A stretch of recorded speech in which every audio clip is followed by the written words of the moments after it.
Assalamualaikum warahmatullahi wabarakatuh. Salam sejahtera bagi kita semua. Salam Ham Swastu, Namo Buddhaya, salam kebajikan. Sebelum saya mulai penjelasan dengan tema keadilan restoratif dalam sistem peradilan pidana sebagai perwujudan nilai-nilai Pancasila, perkenalkan saya. Nama Fisabila Ihsani Ananda Lutifala, nomor induk mahasiswa 2020-262. Saya mempunyai hobi membaca novel. Moto hidup saya, tidak ada yang tidak mungkin sebelum kita berusaha dan selalu berdoa. Video saya untuk memenuhi tugas UTS yang diampu oleh Ibu Wiwit Aryani, SHMH, mata kuliah Sistem Peradilan Pidana. Oke, selanjutnya saya akan menjelaskan mengenai keadilan restoratif dalam sistem peradilan pidana sebagai perwujudan nilai Pancasila. Oke, di sini Pancasila adalah falsafat bernegara dasar filosofis dari Undang-Undang Dasar Republik Indonesia tahun 1945 yang menjadi dasar negara hukum Republik Indonesia. Konteks Pancasila sebagai dasar bernegara hukum juga dituangkan dalam pasal 2 Undang-Undang Nomor 12 Tahun 2011 tentang pembentukan peraturan perundang-undangan, menyatakan bahwa Pancasila adalah sumber hukum.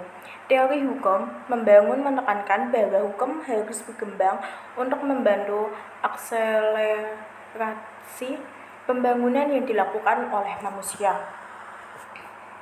Oke, keadilan restoratif dalam bentuknya sistem hukum Indonesia, salah satu konsep yang paling relevan untuk dibangun adalah keadilan restoratif.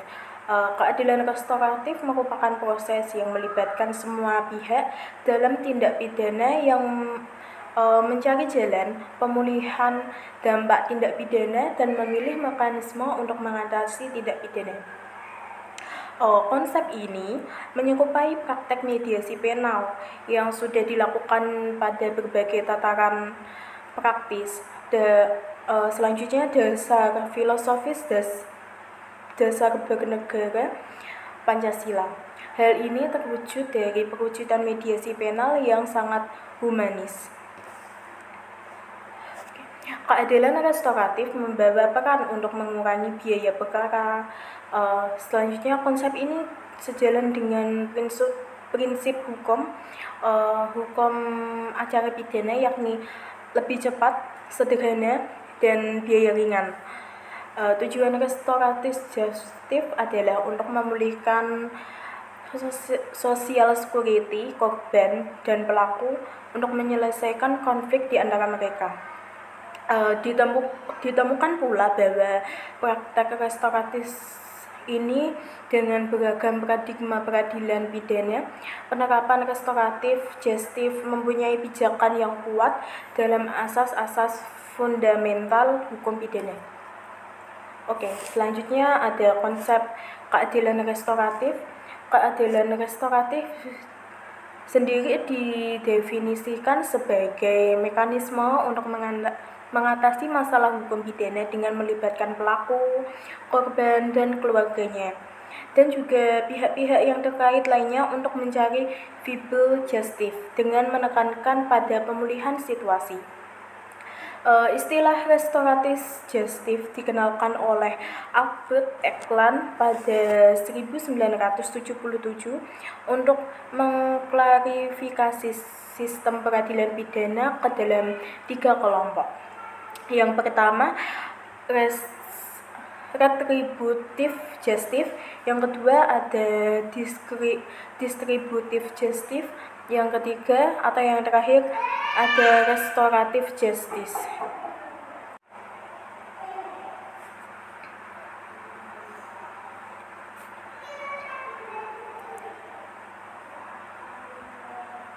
Oke, Oke, lanjutan dari yang tadi, keadilan restoratif itu dibentuk untuk menciptakan rekonsiliasi konflik antara korban dan pelaku dengan melibatkan pemerintah sebagai penegak hukum. Perbedaan restoratif justice dan mediasi penal adalah kalau keadilan restoratif itu dilaksanakan bersamaan dengan penegak hukum, sedangkan mediasi penal itu dapat dilakukan pelaku dan korban saja tanpa melibatkan pihak lain, termasuk penegak hukum. Namun, dalam praktek mediasi penal ini tidak memiliki dasar hukum dalam pemberlakuannya. Konsep ini yang kemudian lahir dalam UU SPPA berupa diversi. Oke. Pengaturan keadilan restoratif di Indonesia.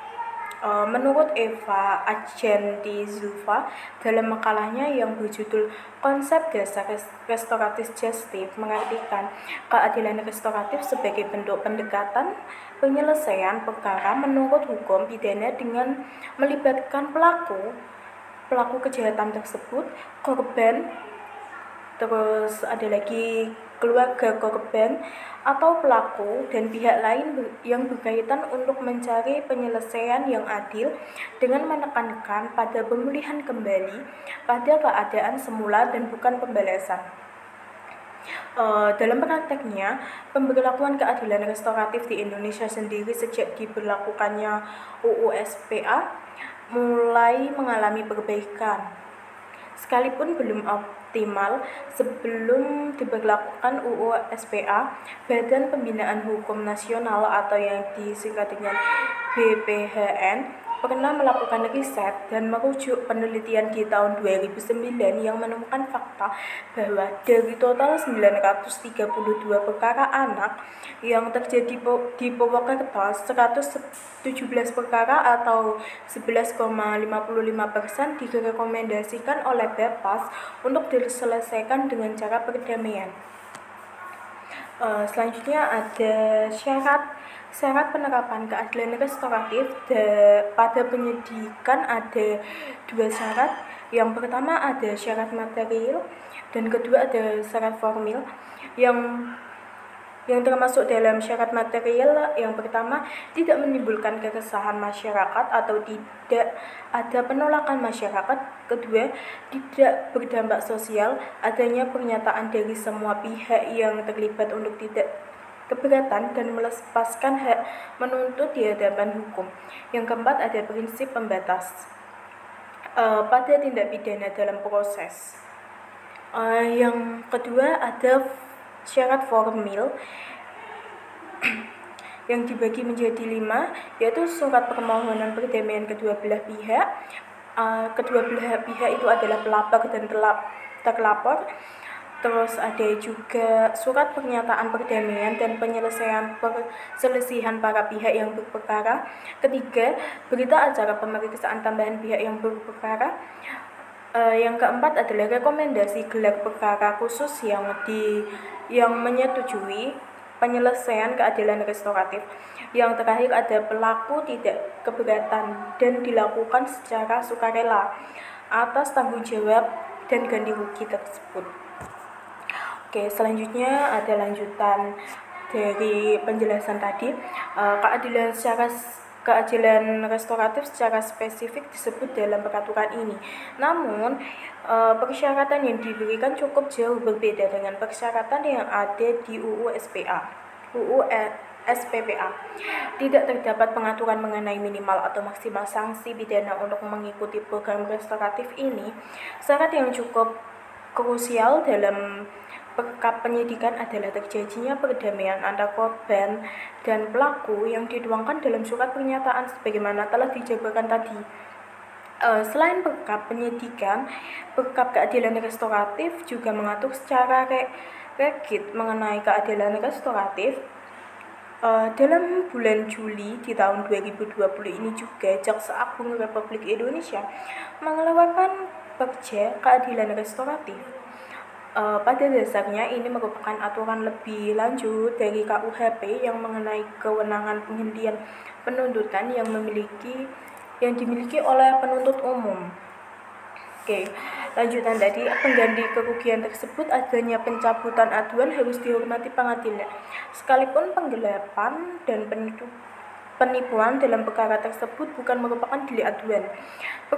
Pekerja dan putusan Mahkamah Agung menjadi dasar pijakan bahwa masyarakat Indonesia juga siap untuk keadilan restoratif, sehingga pemberlakuannya keadilan restoratif menjadi niscaya pada undang-undang perkara pidana lainnya, selain perkara pidana anak. Perwujudan Pancasila dalam keadilan restoratif. Keadilan restoratif didasarkan pada keadilan yang tercipta di antara semua pihak yang terlibat, baik korban, pelaku, dan negara yang diwakili oleh para penegak hukum. Pada dasarnya konsep keadilan restoratif tersebut sejalan dengan konsep sila kelima Pancasila yang bunyinya keadilan sosial bagi seluruh rakyat Indonesia. Pada sila kelima terkandung bahwa makna bahwa dalam penegakan hukum harus sependapat kesamaan di antara kedua belah pihak. Salah satu yang penting dan signifikan berpengaruh terhadap keadilan restoratif adalah konsep musyawarah. Dalam konsep musyawarah, dalam keadilan restoratif ini dapat didasarkan merupakan pengejawantahan nilai-nilai Pancasila. Lanjutan.